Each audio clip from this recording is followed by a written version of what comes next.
Here's something that's happened to you before. You're in a class, the same class for an entire year, and there's a girl you like, but like you never talk to her. Or worse yet, when you do, it's a bit like a job interview. You're just asking questions and answering, and she's answering them, and it's not like any fun. I know, because I used to be that socially awkward shy guy. In this video, I'll show you how I went from socially awkward into a social butterfly. So, like, how do you improve your social skills? Well, it's a mindset behind it. And you need to think about it like they're social skills. And like all skills, they can be improved. It doesn't matter what your disposition is, introvert, extrovert. That just means you'll be more tired if you're an introvert after talking to people. Everyone can become socially charismatic. It's just a skill to develop, like shooting a basketball or juggling. If you have great social skills, you will have a better love life, more friends, and a better professional life. You can say that that's shallow, right? And that you should be judged on merit or whatever. But that's just a bit of a cop out. So stop being a bitch and just improve your social skills. It's really simple. Now, a common question I had a year ago, before I was social, was what the fuck do I talk about when I approach someone? Like, I don't want to just to be like awkward, standing there saying, hi, what's up, my name's Luca, and then not knowing what to do. So I'm going to go over the basics of conversation with you. It's going to be actually quite helpful. This is actually really helpful shit, for me at least, when I learned it. So you can break conversation down into two bits, shallow and deep. Deep is like really like intense shit, and shallow is more get to know questions and about the current scenario. Shallow is important. It's small talk generally, but you need to use it to get opportunities to get into deep. So if you're talking to someone about why they started working out and they mentioned that their mental health wasn't the best, you can then say, oh, what was going on with that? And that's a good opportunity to get deep. You want to understand what that person is talking about. You understand what that person is talking about and find points of similarity. That lets you build rapport. It's basically when you're just talking about two things that you like. To do that, you need to explore the shallow. And when you're building rapport in the shallow, maybe you have an opportunity to go deep, and you can build rapport in deep, which builds deeper friendships, obviously.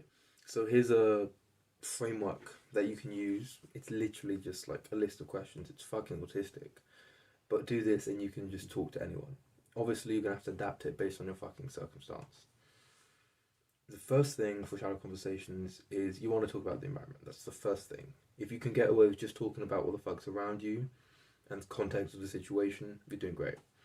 Let's say you're in the gym, you can talk about PRs, fucking the weights, how people put weights in the wrong places, chalk, belts, fucking what workout you're doing today, what you're in today, shoulder injuries, fucking the shit gym music, what split you're on, how long you've been going, why you started. That one's a really good way to get deep. People's history, people like talking about their life stories and shit.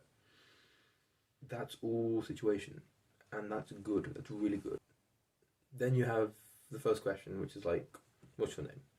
But the next questions, if you really need to pull conversation out, you can basically ask any one of these four questions. It'll be a bit awkward at first, but once they say something that you can talk about, you have something in common, then great, you can just like have a real nice shallow conversation.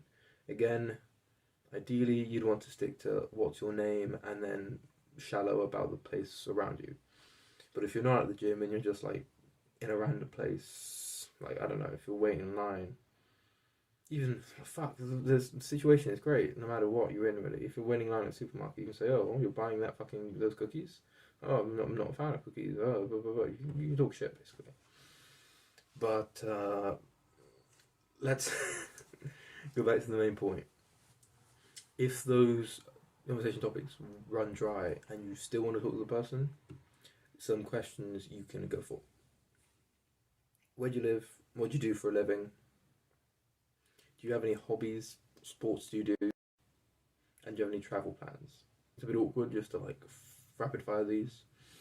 And if you're talking to a girl, what you don't want to do is make it like an interview, just asking a bunch of questions and she answers, and it's like whatever, and maybe she asks them back out of politeness. If you're talking to a girl, you want to tease her. That's like just tease her about shit, like anything. If you're at the gym, it's like, oh, cutting 100 kilos or some dumb shit like that. It's like, yeah, but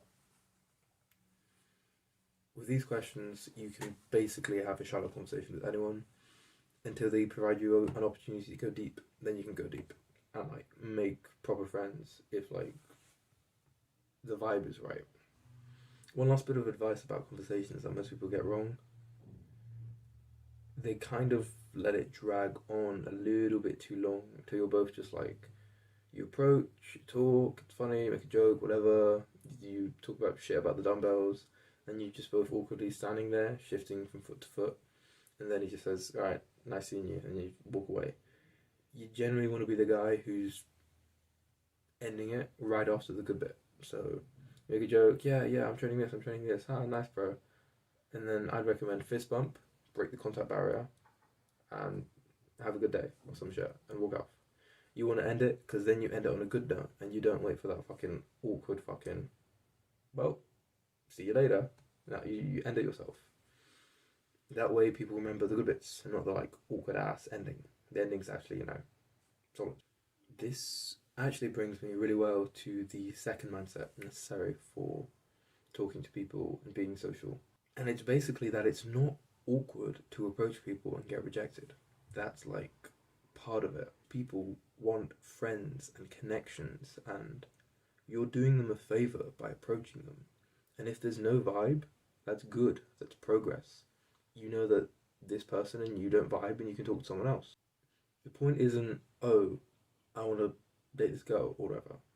Although it might be, but like that's not the general point. You want to focus on the system, not the goal. And the system is to talk to a lot of people and develop your social skills. So if that girl rejects you, then okay, you and her just ain't it. Talk to someone else, develop again. You win just by talking. You go another person, and then you vibe with someone, and you like that someone, and then you can go from there. But it's system, not goal.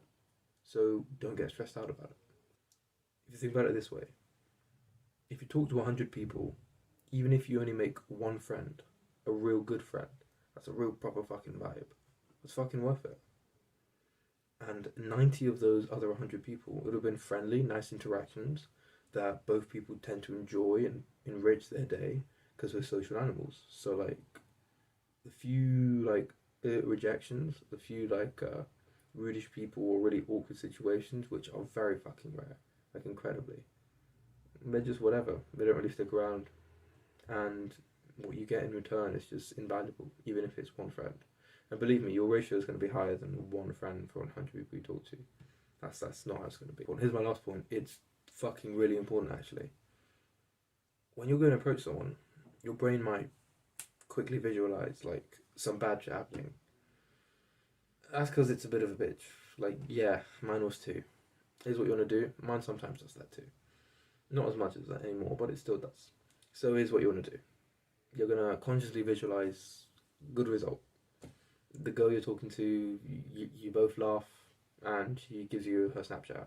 You talk to those group of guys, and they all fist bump you and say have a good workout, and it's a good interaction. Whatever. You want to visualize that in your mind, and go in there like a positive mindset, okay? Because like, if you visualize it going badly, like your brain's not going to be supplying all the good conversational material you need. If you visualize it going well, there's more chance that it will actually go well. You'll get out of your own way, as it were. The autistic level next steps are basically this. Go out today in your usual fucking routine, whatever, and just say hi, literally just hi as you pass the street to like 5 people.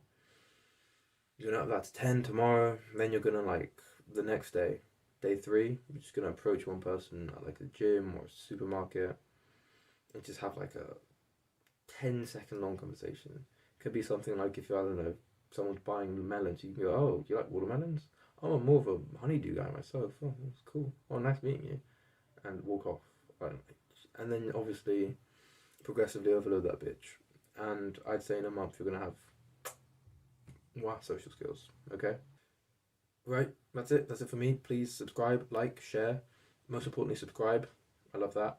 And do share the video with a friend of yours who's has fucking Asperger's and needs the social skills help. I'd really appreciate that. It's yeah.